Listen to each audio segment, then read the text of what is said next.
and welcome everyone to this session on how to accelerate your job search and career progress. I'm very excited to spend the rest of the time. I don't know whether we have less time, but I'm very excited, and I hope you are as excited as I am. So please type yes in the chat box if you are. Thank you. As Mahatma Gandhi said, the future depends on what we do today. And I think that applies as much for our career. Because your work is a very important and a big part of your life. You would be spending probably 90,000 hours at your work during your whole lifetime. So let me begin with a story. You probably have heard the story before. It's about the three bricklayers and who are working in the hot sunshine, and then a passerby asks them, "What are you doing?" And the first one says, "As you can see, I'm laying bricks." The second one replies, "I'm building a wall." But the third one says, he puts his chest out and proudly says, "I am helping to build a cathedral." So three different views. When I read this, it reminded me of when John F. Kennedy visited the Apollo Center. He just asked one of the security guards, "What work do you do here?" And the man gave a similar reply, "I am helping to put a man on the moon." So your work is a very important part of who you are. Often your social identity is attached to what work you do. When you first meet somebody and you're introduced, what is the question you're most likely to ask or be asked? What do you do? And what they're actually referring to is, what is the kind of work that you do? So how important is a job for you? Is it just a paycheck? Or just to put money on the table for your food and your expenses? Or does it have a little more meaning? Theodore Roosevelt says, "Far and away, the best prize life can give you is the chance to work hard on work that is worth doing." So as we begin, let me get you involved, and I'll ask the backend to put up a poll. We are having 4 polls just to make it a little more interesting. And before you start, 1 or 2 hygiene points. Make sure you unmute, but make sure you can be seen with your pretty faces. Also, keep the chat flowing with comments, but if you have a question to ask, which we will take at the end, hopefully if we have time, put a capital Q before the question so that the person who's monitoring the chat knows it is a question. Let's have the poll.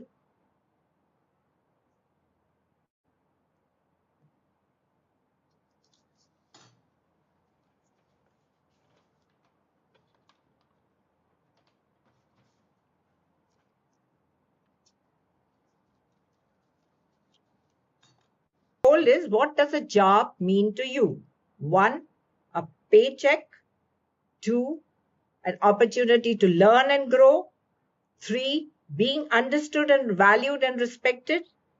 4, having a say in decision making. And 5, aligning your work to your values. Which of these 5 do you resonate with? Just give the poll to them so that they will click. And tell me the results. So basically, a job is a critical part of our life because we spend a lot of time at work. No wonder then the United Nations has made, in their blueprint for a better future, has included SDG 8, which is about promotion of decent work and economic growth. So we are dealing with SDG 8. So I've divided this talk into 2 parts. The first is job search strategies, because what we did earlier does not apply any longer. And the second, this is based mainly on my 5 years of research, study, and helping 500 clients. The second is success principles, which is basically not based on any research, based on my 42 years of working. Since I've not been introduced, let me just tell you that I've spent a lot of time in the workspace, and I'll speak about it a little later, but 32 years of the 42 have been spent with Hindustan Unilever. Okay, so let us first look at the job market in India today. What are the key points? We all know that the COVID had brought about not only a health pandemic, but also an unemployment pandemic. And several 100 million white-collar workers had been displaced. Even today, there are almost 40 million white-collar workers who are unemployed. And often they are unemployed because they do not know how to get a job. That's why this is important. Recently, when we were talking about the job market in India, or business market in 2025, the legendary leader, Mr. Kumar Mangalam Birla, said, I am preparing for 3 U's. And the U's were, the first was uncertain, unpredictable, and unauthorized. So these are the things that are going to sort of striking features of the business of work and future in 2025. The job market has been experiencing a great disruption in the last couple of years, even after the COVID, with digitization and the emergence of AI. Some industries have come back. IT and technology had come back, but now you see every day it is being said in the papers that big IT companies are laying off employees. Because the trend is moving from IT services, like which had earlier, to GCCs, which are global capability centers.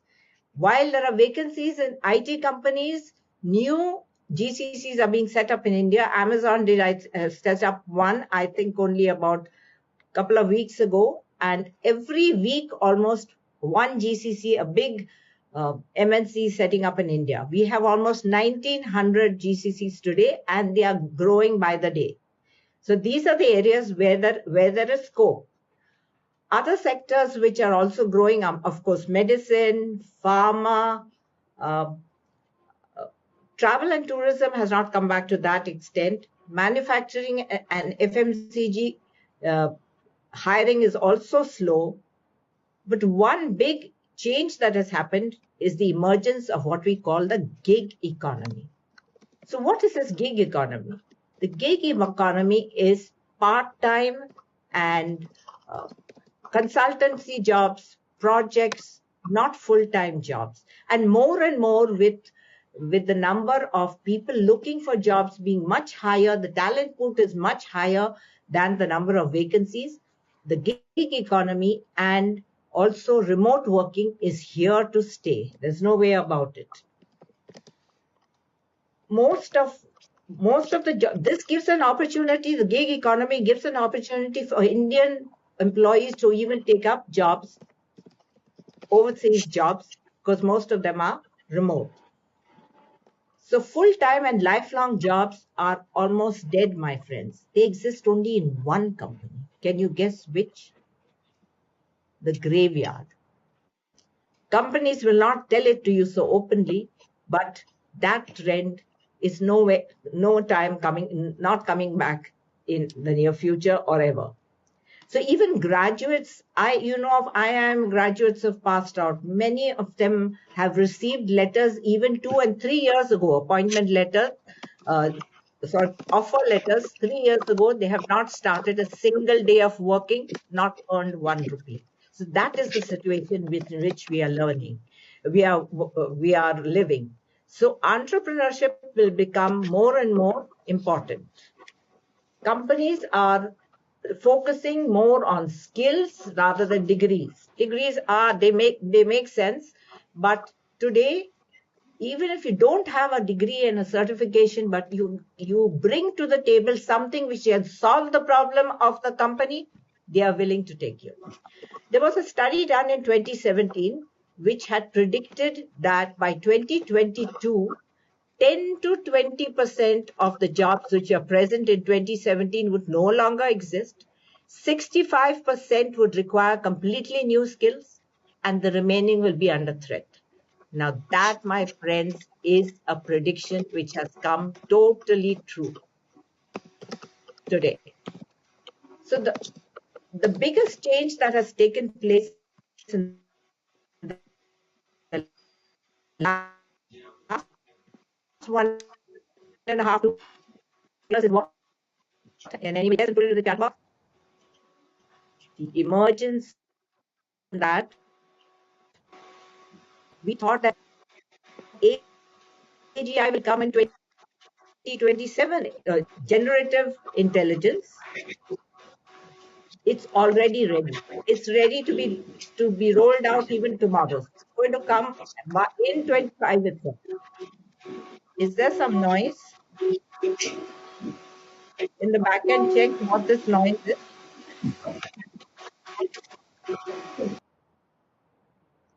Okay. Now, when Kumar Mangalam said these three U's, now what is the first U? Uncertain means what? That the whole dynamics of the job market is going to be very complex and very difficult to forecast by using traditional methods. Unpredictable means we will need to change and pivot our strategies all the time. And the most important thing which he added this time was unorthodox, which is an invitation that all the old traditional methods we need to leave behind. Because success will mean not just fighting for the old, but embracing the new. So the whole concept of job has changed. It is not something, a place we go to, it is something we do. And it is an income stream. And people will need to have not just one income stream, but multiple income streams, because they're not going to have full-time jobs. So here is where the gig economy comes in. And I'd like to just tell you a true story. It was in 2004 when Steve Jobs, a group of engineers, approached Steve Jobs with the idea of building a phone along with their products. And he was annoyed, he snubbed, and he said, "This is the dumbest thing I've ever heard." But they kept convincing him, and after some time, after 6 months, he started thinking about it innovatively, and he realized the truth. And he said, "Okay, let's go for it." And in 6 months, the iPhone came up, and it became, in 2 years, it was 50% of the revenue of Apple. So if you're not going to move, if you're not going to reinvent yourself, you'll be another, like, you remember the BlackBerry? They refused to change, they died. Same thing happened to Kodak. And any employees who think that, we are going to only work on the skills which we have now will face the same death. So, do you think we are ready for the second poll?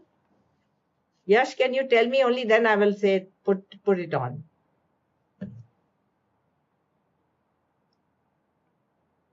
Are we ready for the second poll, Yash? The second poll. Yes, ma'am. Question is? The question is in-demand skills. In-demand skills. Yes, I got it. Okay. So just put it out and see if everybody can. In-demand skills today, because today we are living in a skills economy. We move from an agrarian economy to the industrial revolution, and then to the digital world, the knowledge economy. Today we are in the skills economy. And this, they say, is this is the last time the people who are living on planet Earth will have a stable, this kind of species will be seen for the last time in history. Because after that, it will be always ever changing. So the job market will be ever evolving. And Whatever we see today in the workplace, that is the last in human history. If AI becomes a reality, and it's already become a reality. So please put your vote in for the poll as to what you think, which skills you think are important: technology, AI, people skills, transferable skills.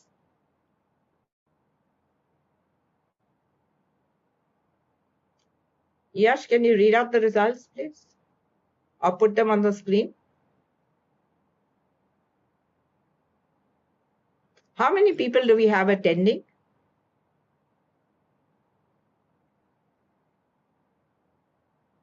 Yes, how many attendees do we have? I can moderate my speech accordingly.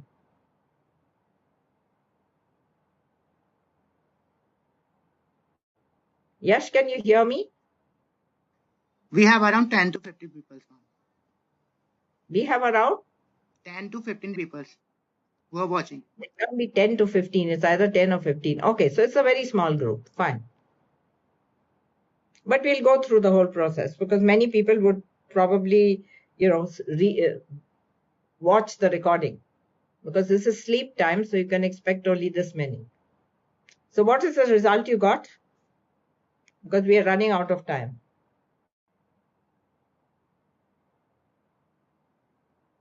Just read the percentages, which is the highest percentage. Okay. It goes for the communication and time management. Okay, so transferable skills. Okay, fine. Actually, you got it right. Skills are more important today as we live in a skills economy, and it's the tagline is skill it to get it. And skills first is the real mantra because degrees are less important. Companies are willing to take the right candidates if they have the right fit and the right mindset. According to a study done by Indeed some time back, they said the Indian workforce is especially vulnerable on the area of skills because we have 9,000 universities and 40 million graduates come out of them, but hardly 25% of them are employable, not because they lack the knowledge, they lack the skills. So you have said rightly that transferable skills are very important, but let's just go through all the three types of skills. You know that we have three types of skills, which are the hard skills, are the what of your job, your knowledge, your technology, your digital literacy, your robotics, data analytics, digital marketing. These are all your hard skills. But today they say it is the soft skills which is the hard skills of today. The soft skills are your people skills. They are your character, your personality traits, attitudes, mindsets, which impact the way you do your job. And this is very important. So these are known as the deep skills or the meta skills, people skills. And these cannot be measured. So most companies cannot find this out, but that is what they're looking more to. Even in interviews, they're asking you questions, which will give them an answer as to what kind of a person you are. So some of these skills are critical thinking, problem solving, adaptability, innovation, lifelong learning. The beauty about lifelong learning is you carry it wherever you go. As John Maxwell said, when was the last time you did something for the first time? And your preferred option should be every day. If you are a lifelong learner, you will survive and you will experiment with the new AI tools and remain ahead of the curve and probably be future ready for whatever is coming. And the third important skill is transferable skills. Now, why are these important? Because we don't have full-time jobs. You don't know what your next job is going to be. Even employers do not know what the skills of that job are going to be. So these are skills like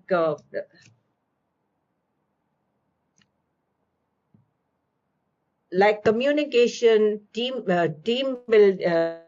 communication, time management, project management, because these skills are skills. They're called deep skills because they have skills within skills. For instance, communication has got active listening, empathy, um, um, what are the other skills? And language, body language, verbal communication, negotiation, all this comes under communication skills. So also project management has many skills within them. So you can use any, these are skills which transferable means that they can be used in any job. So very important.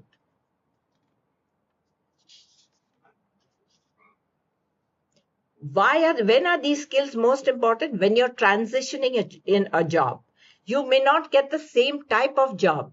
So you will be able to answer questions as to how you can use those transferable skills that you have in the new job you're looking for, as well as if you've had a big break in your career or you've been rendered unemployed, then you have to bank on your transferable skills. They are your gold mine. So keep a journal of all the skills you're picking up with the stories when you picked them up, so that at an interview you have all that data and research and fodder to speak about. Okay, and we all have transferable skills. They are from your education, your childhood, your upbringing, your experience, everything put together. And now I come to the sort of 12 ways of looking for a job. Okay, the first thing begins with your mindset. They say your success or defeat starts in your mind. So you need to have a very confident mindset, the ability to know that you are enough, you will get that job. It is like Muhammad Ali said, I am the greatest. And then he went on to say, I said this even before I knew that I was the greatest. So that's the kind of confidence you need. And you need perseverance, patience, persistence, never giving up, never take a rejection as personal. Remember, there may be very many reasons why you were not selected. But you have to keep up these 3 P's like an athlete, like an Olympic athlete. How long did Joe Biden take to, how many years did he take to get the job of president? Any guesses? It took him 18 long years. So it's hard work looking for a job. Remember, success comes, the only place where success comes before hard work is in the dictionary. So follow the process and don't be attached to the result. Secondly, be an active job seeker. What do I mean by an active job seeker? Most of us are the traditional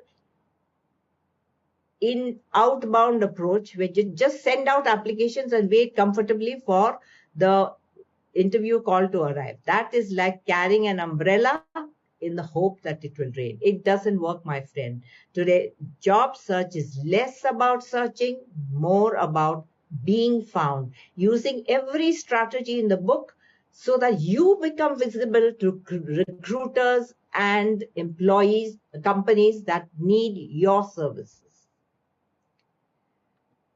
So be an active job seeker. Remember, this is like a full-time job. And if you're unemployed, it is your full-time job. You are the CEO or project manager of this job search. Own it. The third point is start with some clarity of which domain, which role you are targeting. I remember the story of Alice in Wonderland. Remember when she reached the fork in the road, she asked the Cheshire Cat, "Can you tell me, please, which way I should go?" And the Cheshire Cat replies, "That depends on where you want to go." And she says, "Actually, it hardly matters where." And then the Cheshire Cat replies, "Then it hardly matters which way you go." So you need to know your direction, otherwise you're like a boat without a sail. So here the key is, the fourth point is target companies, not jobs. I repeat, target companies, not jobs. This is called the inbound approach. Now, how do you know which companies to target? You have to get to a list of target companies. First, start with the best places to work, or those that that inspire you, or they speak to you, resonate with your passion for work, something you love to do. Use these filters. is this the company where where my skills will apply? What are my skills? What do I love to do? Can I be paid for those for what I love to do? And does this company need that? So I follow a PPT formula to come to these companies, to narrow down the net and come to the companies. The first is the P is the possibilities. Here you just list down a laundry list of about 25, 30 companies that interest you. Okay, then you have to do the 4 types of research to find out. You're not looking for a job here, you're looking only for red flags to eliminate, to bring the list down to 10 or 12. So here you're looking for financial research, there are no bankruptcies, you're looking for red flag credit rating, like a detective you're looking. Then you bring that list down to a shorter list of about 12 to 15 to 20 companies. These are your potential companies, the companies where you can actually look for a job. But again, here, you're never looking for a job which is in the best company, right? You are looking for a job which is the best fit for you, where you will fit in well, where the culture resonates with your values, where you don't only want to get a job, you want to succeed and thrive in that job. So here you have to use the culture fit, what kind of leadership they have, what are their attitudes, do they encourage you to make mistakes, how vulnerable can you be in that company, can how would you be trusted? These are the culture things which you have to look at. And here you have to really look very, very deeply. The hard data is available all in the public domain, even on the Ministry of Company Affairs, but the culture data is not available. So you have to find it out from the alumni who worked there, how many people are leaving, many mass resignations, what do their people who are leaving say about their company. These are all the things you have to do. In other words, you have to discover what is your, not USP, but unique employee selling proposition. And then you get your list of 10 or 15 companies, and then you start working on those companies by researching them, studying them, in detail. The first 4 research you did, do it more in detail now on these companies only, because remember, some companies allow you to fail, want you to fail so that you can grow faster, not all. So if you're that kind of a person who is open to failure and open-minded, you can go in for that kind of company. Or you may want to work for a startup, a smaller company. You may not want to work for an MNC because the growth it's very big. The growth will take a long time or whatever. And the 5th point is your social media presence. I cannot overemphasize this. Design your social media presence, because that is the main area from which you will get your jobs. This is your marketing funnel. You run it as a campaign, own it, audit your social media, especially your LinkedIn, to some extent even Instagram, but mainly LinkedIn. Because 85% of recruiters look to your LinkedIn profile before they look at your resume. And when I say LinkedIn profile, it's not just the profile, but what is the brand? What have you been posting? So if you haven't started posting, please start posting. Even Barack Obama said, when he asked him, what will you do after you retire? He said, I will apply for a job on LinkedIn.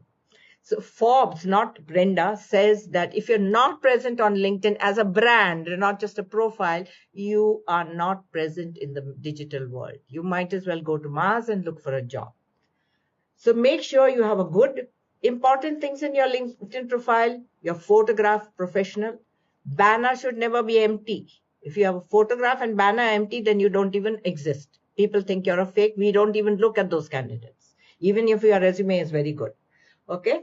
And your objective here should be 2 ways. One, to see that keep updating your resume all the time as you pick up skills, because every time you update your resume, algorithm brings your name up again and again.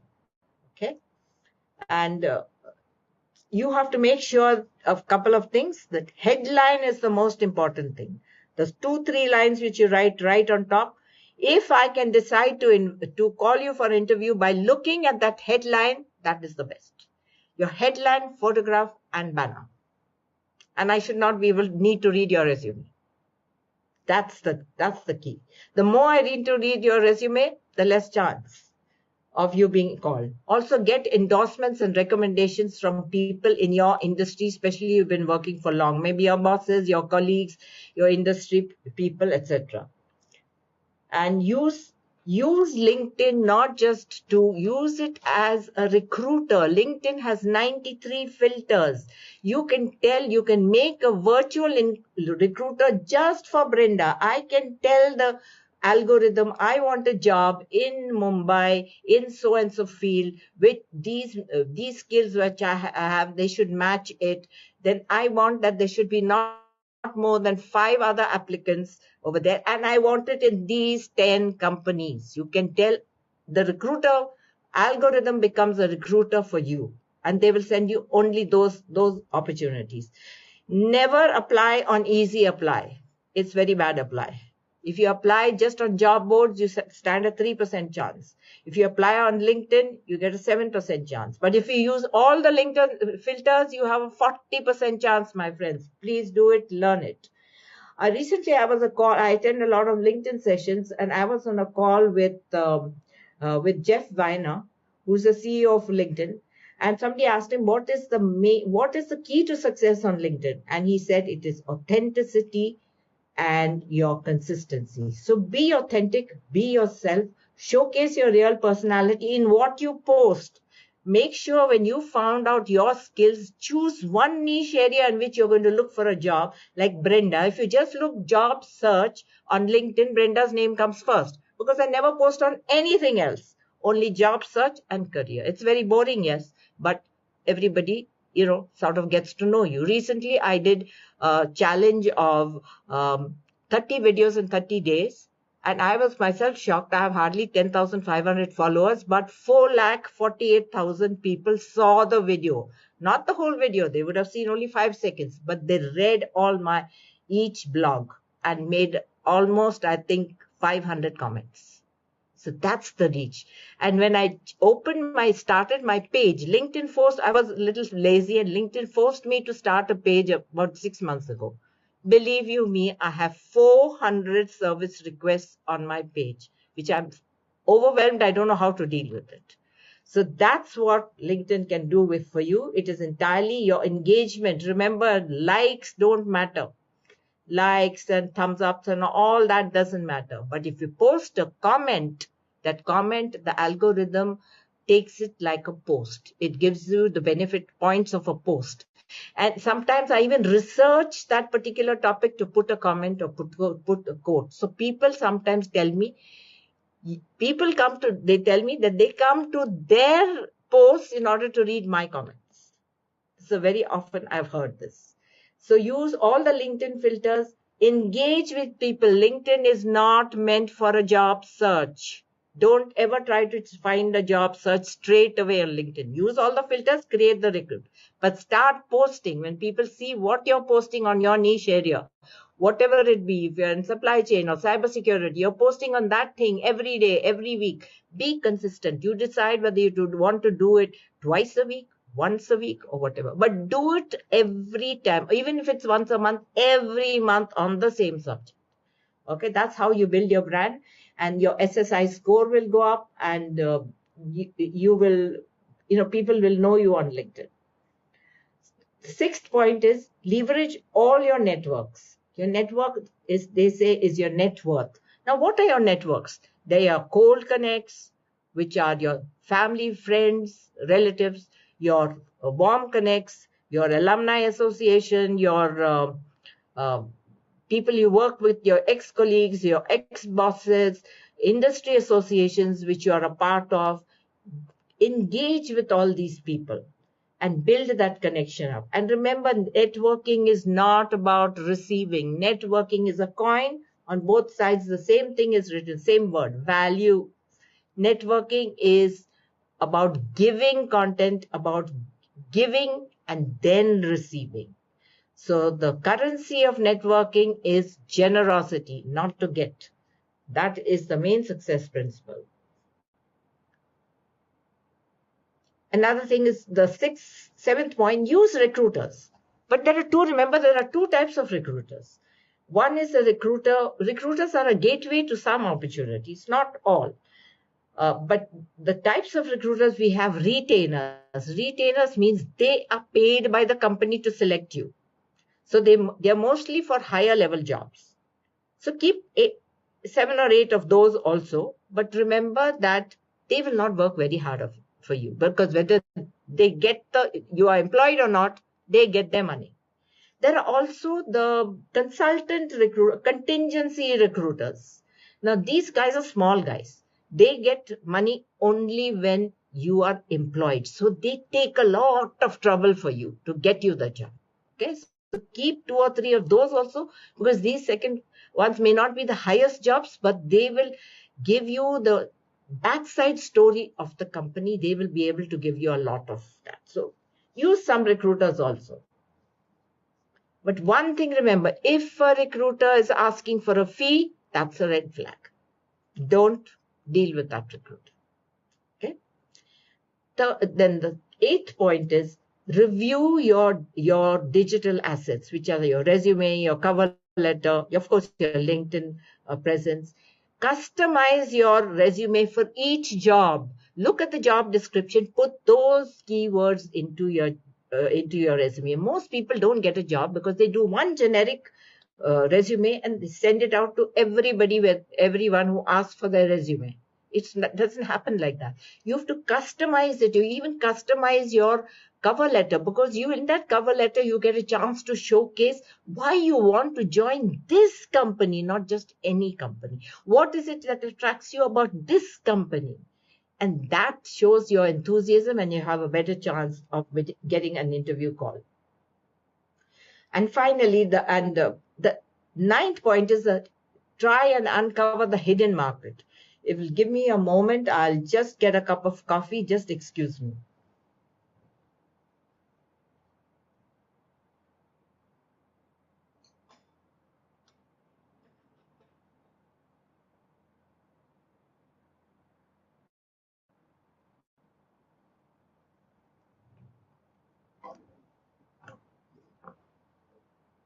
Thank you. Sorry for that interruption.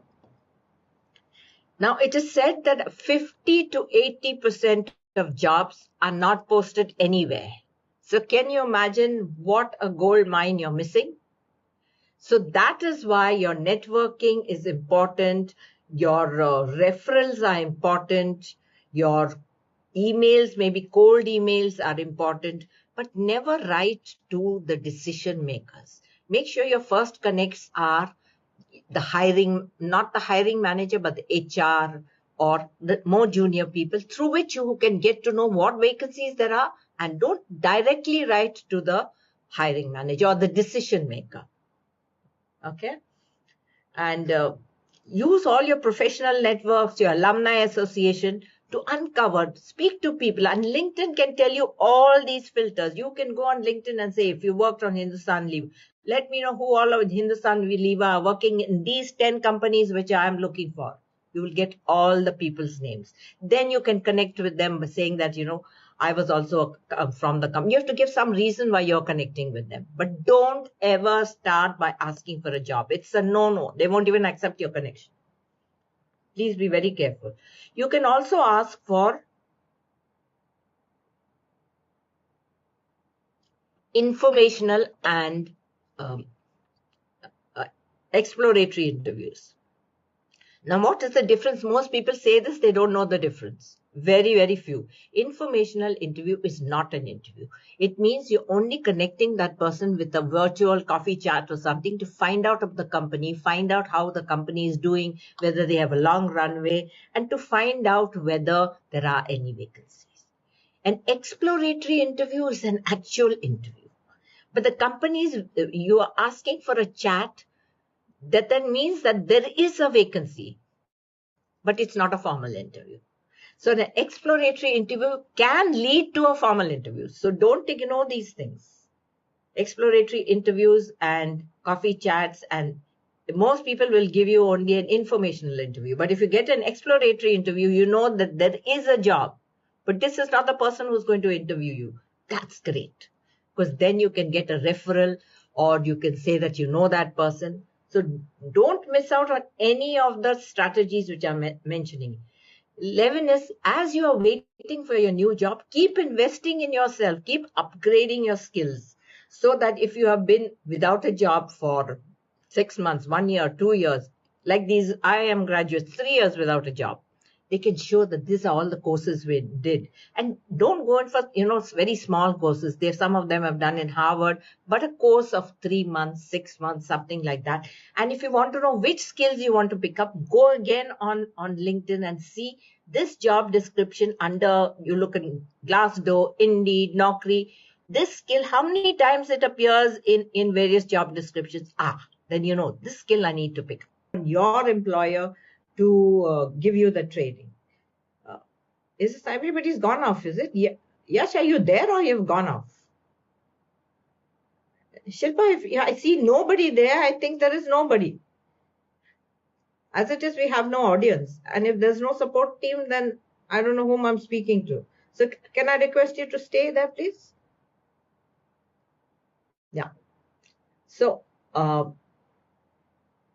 don't wait for your employer. You take ownership of your own training if you want to be future ready. Showcase your skills on your cover letters. Mari Angelou says you have two hands. One is to help yourself, one is to help the other. So make sure you help yourself, because success comes from doing small things, small habits every day, which then become your habits, and your habits determine your character. So the 2 or 3 things that you can do to upskill. One is, in the area that you are working, go deeper, learn more skills in that area, and also widen your scope by doing some cross-functional training. And the third thing, boost your people skills, which will come in useful for any job you are doing. Even if you're 55 years old, you still have a long time to go, because people will probably be working more than 60 years, because longevity will go up. Also, use internships and volunteering as, if you're not getting a job, see if you can get some internship, especially for freshers, or even volunteering. It gives you some fodder to talk about at the interview, that you didn't just, ultimately, if you had a gap or you're beyond a certain age, people will want to know, what did you do in those 3 months or 1 year or 6 months when you were not employed? If you have nothing to show what you did, you have little chance of getting. But if you can show volunteering, that shows your character. You're picking up so many skills: project management, event management, time management, and it shows your character, that you're willing to do things for others. And finally, the 12th thing is, track your applications. Keep an application tracker by way of an Excel, so that you have a plan every week. Monday, I will do exploratory interviews. Tuesdays, I will review. Wednesdays, I will follow up on a interview I've already had. So roughly, you should spend about 90% of your time in fueling your funnel.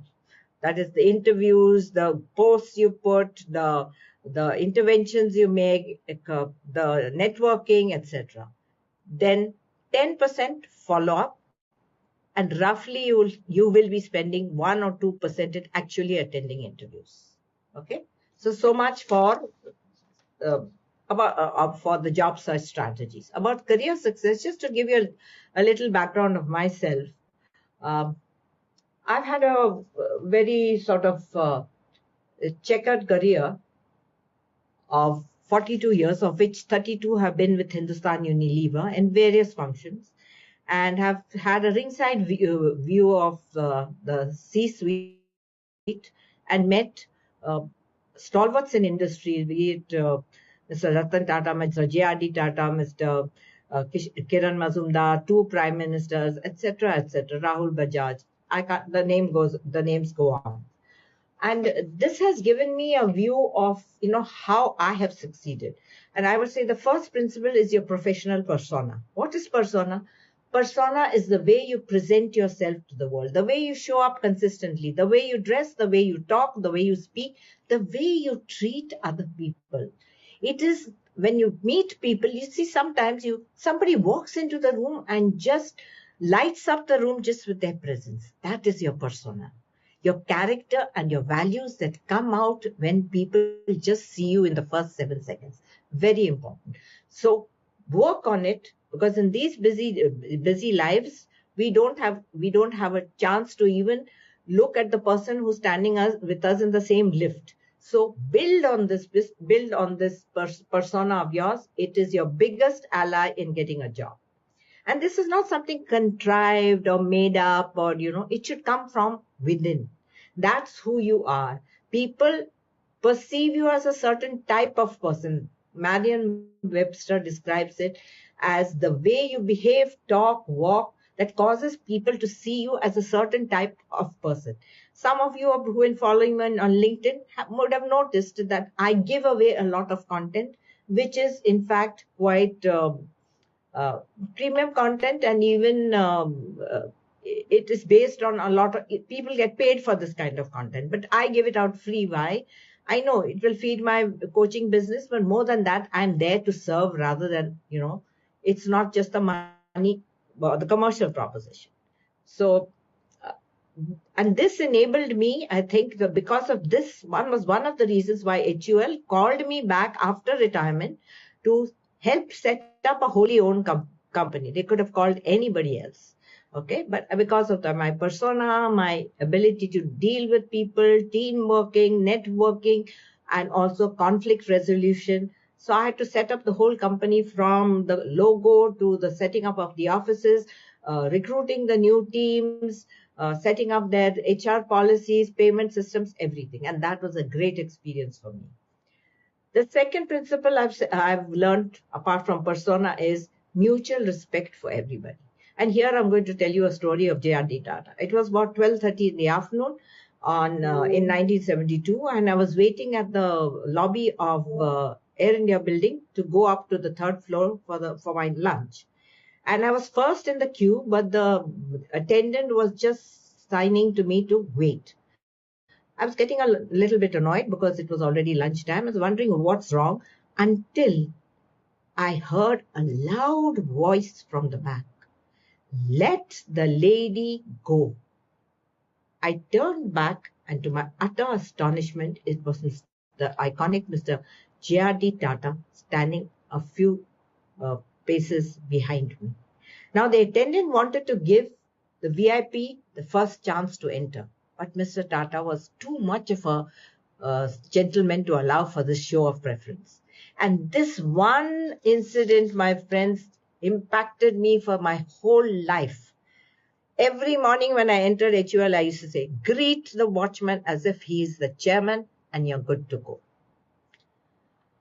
Another thing is stand up for what is right, even if you're standing alone. Again, a personal story. Very early in my life, I started working at age 18 or just about completing, not even 19. So very early in my career came the litmus test as to whether I would be willing to stand up for the truth. One day when we were having lunch together, three of us ladies, a new person who had just joined the company came and joined us, and she disclosed confidentially that her boss was sexually harassing her. And since she was on probation, she had the apprehension that maybe her probation would be compromised. And events subsequently showed that that's exactly what happened. And now the two other ladies decided that they didn't want to get into this messy situation. And I was just about, 20 something. So when I was asked, will I be willing to be interviewed? I said, okay. But what I was not prepared for was that when the chairman said, I used to work with the CEO, he said he was going to tape record this. Now just imagine, these are in the 1970s, and this person about whom I'm going to report could be the next CEO and my boss. I was taken aback, but I said, let me give it a chance. And it went very well, and the lady kept her job. She got confirmed, and that gave me the confidence that after that, so many occasions, even in HUL, where I risked my job to speak for the truth. So if you stand up for the truth, you'll never go wrong. Again, I would say kindness is never a weakness in the workplace. Again, another incident of Mr. J.R.D. Tata. One day, one of my colleagues from the HR department was asked to go and meet Mr. Tata at the airport and collect some papers, which late in the evening from when he was arriving, and take it to our chairman's house at Cuff Parade.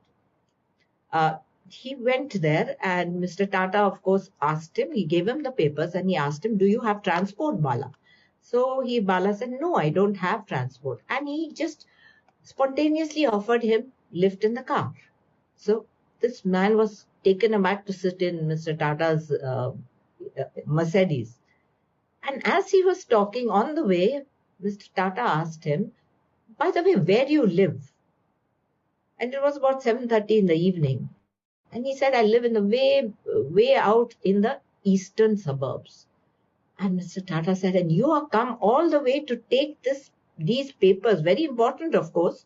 But don't you know when the chairman comes, his secretary also, Mrs. Hogwood, travels, and the car comes for her as well as for him. Any of the drivers could have gone and given this. And he said, immediately told his driver, turn around, which is the nearest station you will go to? Dropped him at the nearest station and went, said, now you go home safely, Mr. Bala, and reach on time. I'll give it. And next day, you should have seen Bala's reaction when I asked him, did you give the papers? He almost, mouth open, could not say what had happened. The fifth principle which I have seen is that your networks work for you and open doors for you when you can't do it. So having conversations, engaging with people, nurturing relationships, praising with intent, and even thanking with gratitude, they had become part of my DNA. But I never realized how important it was until that one traumatic evening when I was wrapping up my work at the company, and I received a sudden call from the shares department to tell me that all my shares of the company had been fraudulently lodged for redemption. I was shocked. But the lady, since she knew me, she had managed to circumvent the process. And she also told me that it is somebody who knows you very well because the person has tried to copy your, it's probably even maybe a family member because they tried to copy your signature. That day, I thought it was the end of my career. I did the only thing I could do. I went to the director's room and sobbed like a child. Fortunately, because of the reputation I had built up, the company decided to sort of give me the benefit of the doubt, and the matter was resolved. So that day I learned an important lesson. It's not who you know, but who knows you and why and how that matters. And the last principle is to walk the extra mile. This is the most important thing that I learned. It was a very rainy day in mid-August in 1976. According to the morning news, it was the heaviest rainfall in maximum city Mumbai, which often brings life to a grinding halt. The roads were flooded, the local trains had stopped functioning. At the time, I lived not too far. I just shifted my job and I was living about 2.5 kilometers from the office. So I decided to walk to the office, knowing full well that I may be having to walk through knee-deep water. But I took a chance. On reaching the office, I found that there were only two other people, the chairman and his political assistant, because the chairman was also a member of parliament. What I did not know is that the chairman had a meeting with the RBI governor around lunchtime that day. There was nobody else in the office. And the papers for the meeting were with our CFO, who was stuck in Kutla. And there's no way he could get his car through. So the chairman came to see me, and he didn't even know my name, and asked me whether I would take down very quickly and transcribe something like an 8-page document. Now, the person who was dictating is a Gujarati, Mr. Javeri, who speaks English and Gujarati. And in swirling waters and the storm outside, I didn't know what he was saying. but they were waiting as each paper came out. The driver was waiting at the lift, and his assistant and the driver in the Mercedes downstairs. I was very happy that I could help. What surprised me the next day was the announcement when I reached the office saying that I had been promoted as the personal assistant to the chairman. That event was the trajectory that changed my life and took me at a higher level. And when I left the company, the kind of recommendation he gave me, a personal letter. Normally, the chairman of the company does not sign a leaving letter.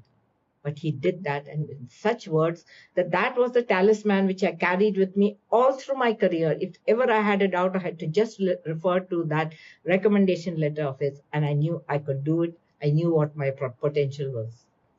So encouragement is also something that will, leaving testimonials that will, or looking back at all these stories, my friend, the learnings that have helped me really on my journey have one underlying thread. You will realize that success does not come at other people's expense. In fact, true success begins often when we start giving. One of the greatest secrets of life is that those who win the most are those who give and serve the most. I love this quote from, this was a favorite quote by J.R.D. Tata. He said, "Dream big, hold fast to your dreams, for if dreams die, then your life is like a broken winged bird that cannot fly. Hold fast to your dreams, for when dreams go, life is a barren field frozen with snow." And I would like to just maybe end with this quotation from Robert Kiyosaki, which he says, this is about career success more. The best way to predict the future is to create it one day at a time. The future depends on what you do today. And today belongs to those who actually shape it. So this, my friends, are the few 6 principles which I learned from my life and I'm sharing with you. And if it helps any of you or the 1 or 2 of you who are waiting here, I think I've done a good job. I was having, you were talking about how resilience is the key to dealing with failure in careers, right? But what could be some of the ingredients, if we want to break up resilience? I mean, how would you see what resilience is in the, from the perspective of a career failure? Because there are a lot of people youngsters who fail career failure, and they are unable to get up again. First of all is to take care of while you're looking for a job, you have to take care of your mental health and personal care. So make sure looking for a job is a tough job. Okay, it is bound to bring you failures, it's bound to bring you depression. So make sure you take every effort to keep up your mental health through regular exercise, mindfulness or meditation practice, yoga. Learning new things will keep you engaged because then your confidence will go up. Volunteer. When you volunteer, you immediately the serotonin levels go up, your dopamine level. Do all things to keep your mental health and your physical health up so that you can embrace that failure. I went through cancer 2 years ago. It did not affect me very much, only because for 72 years I have been building up my resilience. So resilience is a muscle. The more you use it, it's like compassion. We all have the gene, Vinod. We all have the gene of resilience. But the more you use it, the more you accept failure, you take action even when you're failing, or you do a thing even if I may have not have been confident in taking this lecture if only 10 people are speaking, but I didn't lose my energy level, right? Right. It was a resilience test to Yes. speak to, when there's nobody's there literally on the support. One person is coming, going. 5, 6 people are there. Nobody is interacting. Polls are not being done properly. I know that whatever I had planned is not happening. Do you think it took any resilience to keep up my energy?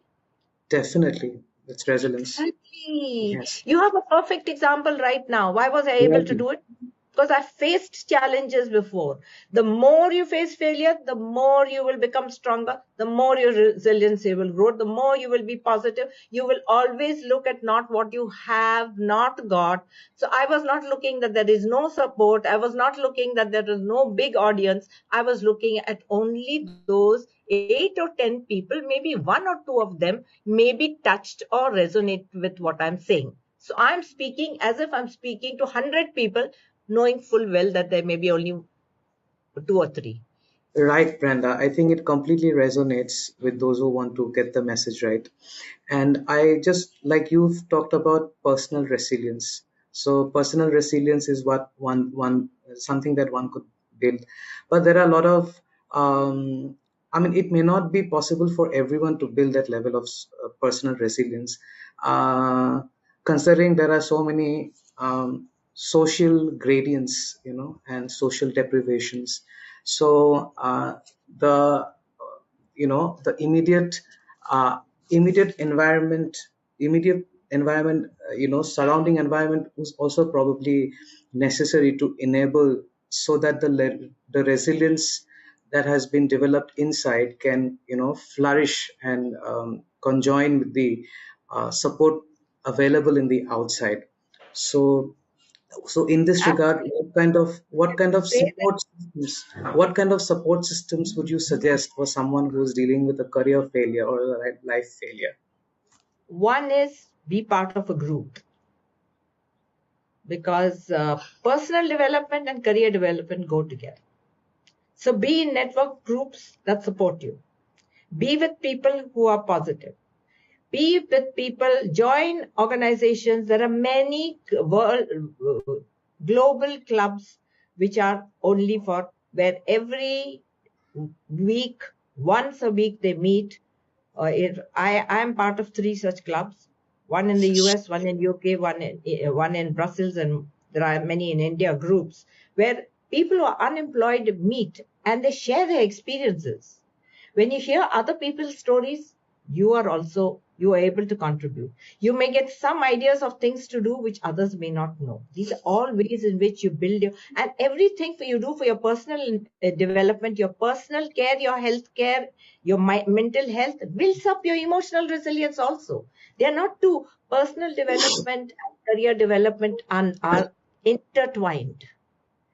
So you have all that chance when you have failed. You have more time to exercise. You have more time to maybe meditate or get into a yoga class or get into join groups, your alumni associations, whatever it is, industry groups. Go for events where you may meet people.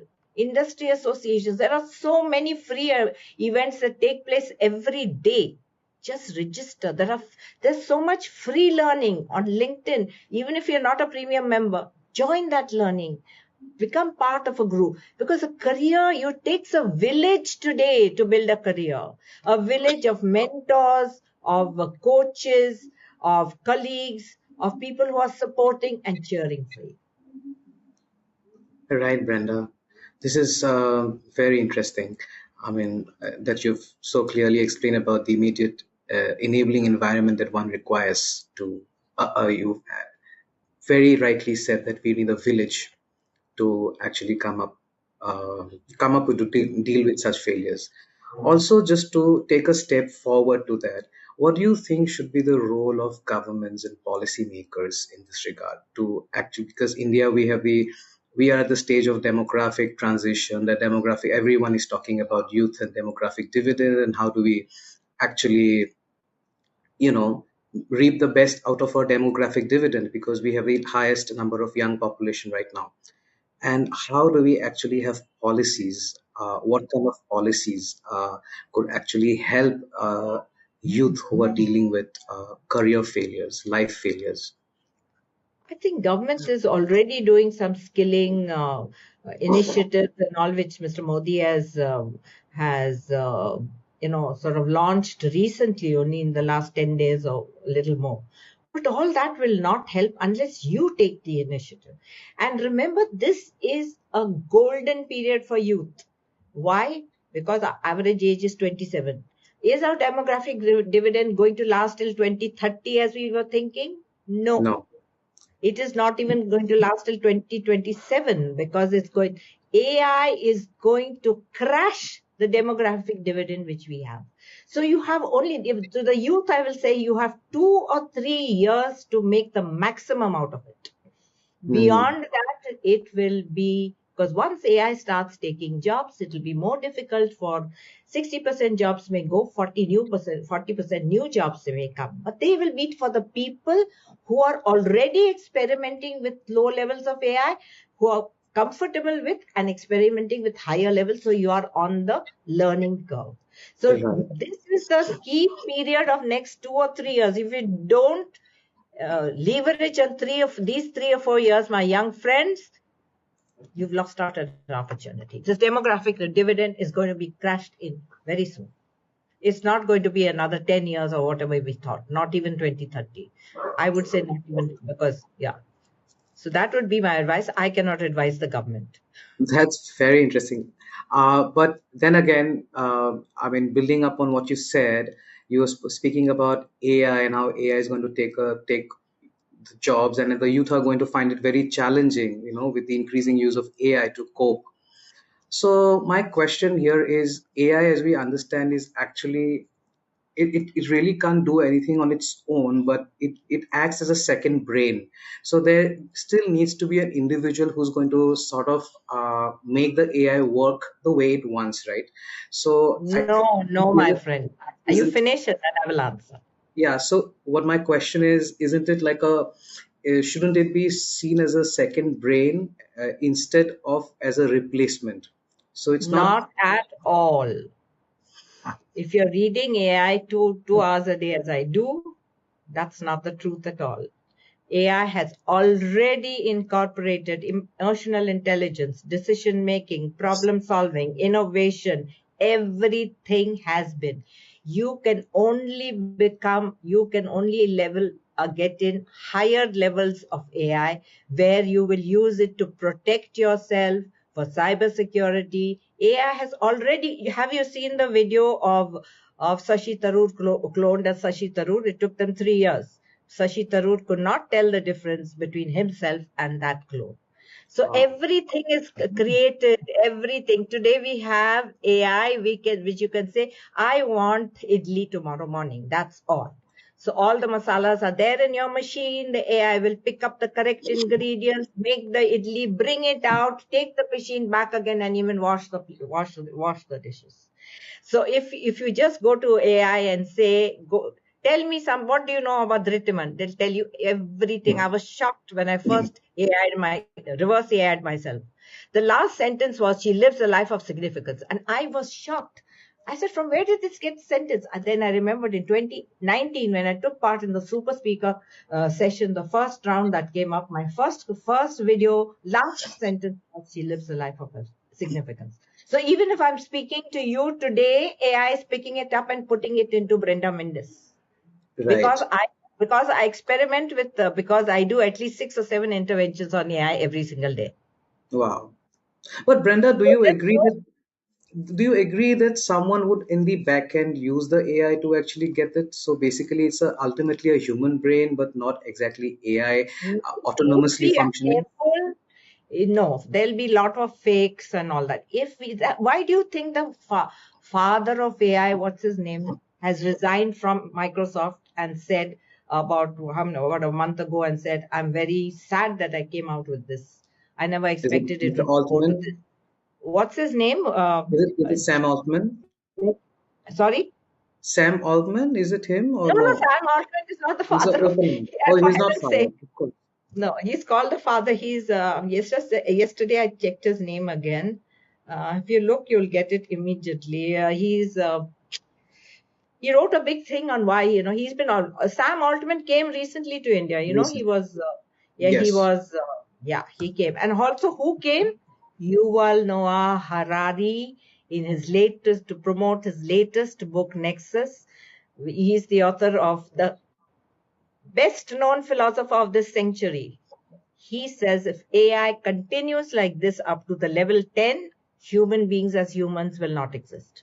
And that's why he's much against it. So he's the author, of Homo Deus, Homo sapiens, and all these. He Yes, I meditates heard him. about 12 hours a day. Okay. I've read his books and I'm a great fan of his. So he was here recently and he gave an interview. I think he had come to Bombay also. And he's promoting his book called Nexus, in which he's saying if we continue like this, we will be the last human species.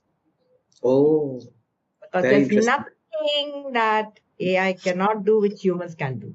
But that doesn't mean I do not believe that we humans with the brains we have, we will let this process go on till then. We will put in some changes, right? Because today Yes. AI can launch a nuclear bomb without Mr. President Trump, any intervention from him. Surely we'll put in something. We ourselves will have to put curbs into AI so that AI doesn't take over us. So That's the only coming hope. back, very interesting. Coming back to you, the question of job creation and unemployment and how to deal with career Why? failures, resilience, and in the age of AI now, with rapid use of AI, I mean, don't you think the digital divide among the youth population, especially in a very socioeconomically diverse country like India, is going to Absolutely. become more? It's going to widen. It is going to widen the economic divide greatly. Yes. It's going to widen. Why do you think I'm so passionate at this? At Yes. 74, I don't really need to do this, what I'm doing, right? And you can see my passion in the way I study. I study 4 hours a day. I'm part of Stanford as an alumni. I get up at Wow. 2 o'clock in the Lovely. morning and study. On East Coast, if I'm doing a course on East Coast, attending an event, then I'll get up at 5 o'clock in the morning at this age because I'm so passionate about this. And its Yes. youth are not aware. Worst thing is that parents are not aware. And if you Yes. talk to the parents say, keep quiet, don't put their ambition down. Yes. Yes. Another thing that I see happening is a surge of modern slavery with the use of heightened technology. Because the person who is unaware of the use of such higher technology would always be at the higher end. I mean, they would have the Lower it. capability. Yeah, they would have the person who has higher technology is basically the person who's running the show. So I think it could be seen from the lens of modern slavery. Uh, Yes, because I there think would be a lot of coercion for the person who's less technologically literate, because the person, because of his a lack of capability to understand technology better, so this person is deprived, right? And this absolutely the deprivation divine. is a source of slavery, or like a modern slavery. Absolutely, absolutely, absolutely. It will increase inequalities because after all, poverty comes from how? From the asymmetry of information. Yes. That's how he got Prahlad, C.K. Prahlad, bottom of the Yes. pyramid. And, how does the Nobel was given to on this subject itself. Even Joseph Stiglitz, the economist who got the Nobel, I think five, Yes. 6 years ago. Yes. Yeah, he brings this out in his book, which he has written 10 years ago. When did he get it? I think 6, 7 years ago. I've read it. Yes. I've read his book. Yes. Yeah. So the economic divide will be a lot more. And in India, we have anyway such Anyway, such inequality. economic, also social divides. So it's going to be a real mess. So I So think, we have to create an awareness, whether it be UN or SDGs or whatever, of how far are we willing to go? yes, Where are yes, where are- where are we going to put the boundaries, the restraints in place? Yes. And I think that's what you all know, right? Noah Harari has been, talking and making himself hoarse for the last 5 years, even before LLMs and ChatGPT and Claude and all came into effect. But for the moment, what we can do is experiment. Use, for instance, I've stopped ChatGPT because I know it's only entertainment. Claude is far superior. There are other things you can use. So you can see there's a lot of good that can be done. How can AI is able to detect a disease on the birth of a child by studying the iris of the pupil of Yes. the eye. So Yes. there's a lot of good that can come. So concentrate on growing the thing and put curbs on where there are risks and threats. Yes. Yes. Very, very rightly said, Brenda. Very rightly said. But I think it really, this discussion, it also brings out such alarming insights, uh, about the question of career failure. I mean, you've looked at it from the individual perspective and from a communal perspective, and also from a very holistic policy perspective right now. I think, and then we've also looked at it from the intersection of higher technology, AI, and from the intersection of inequalities. AGI is already there. It's only Yes, not rolled out. yes. It's ready. Yes, I think has been very, very informative, at least personally for me, very empowering, and it also resonates with our RISE values, where we talk about Yeah, because we need. say think different, so we have to act differently. But unless we act together, we'll not be Yes, able to make that difference. totally. I think it completely resonates how we talk about our models. First, talking about the individual, The me, then ethics of AI. you. Yes, I think it's completely resonating with that. So, Brenda, do you have any other interesting note that you'd like to share on your very interesting and relevant topic? I mean, Meaning, do you want to share anything else in regard to the topic that you're discussing? Because it's a very not relevant really. topic. It's Okay. very relevant, and my posts every day cover a lot of these. I recently did a 30-day video challenge. My videos are very raw and unedited, but the blogs, the videos got, I think, 438,000 views, impressions, not views, Wow. which I know Wow. very well. People have not seen that. They see it only for 5 seconds, but a lot of them have read the blog, and people at senior level, CEOs, many founders have actually commented. So I got, I think, about 500 comments on these 30. That's that. But don't know the algo. Can you believe it? After doing all this, the algo has downgraded me from 72 to 40 SSI score yesterday. I was shocked. I'm trying to find out why. And That's I had only less than 10,000, I think 800 followers. Sorry, 9,000 some five say. In this 1 month, they've gone up without my doing anything organically to 10,600. But the wow. views were immense. The views were immense Very because not everybody takes the trouble of studying so much and putting it out in the public domain. I'm very right. passionate about it, as you can see. It is something that keeps me awake even at nights, and it certainly wakes me up every morning. Very, Thank you. very interesting and motivating, Brenda, and especially the way you're also operating all these social media platforms and tech. It's amazing. It's definitely a motivation for you, for the youth of our country and of the planet.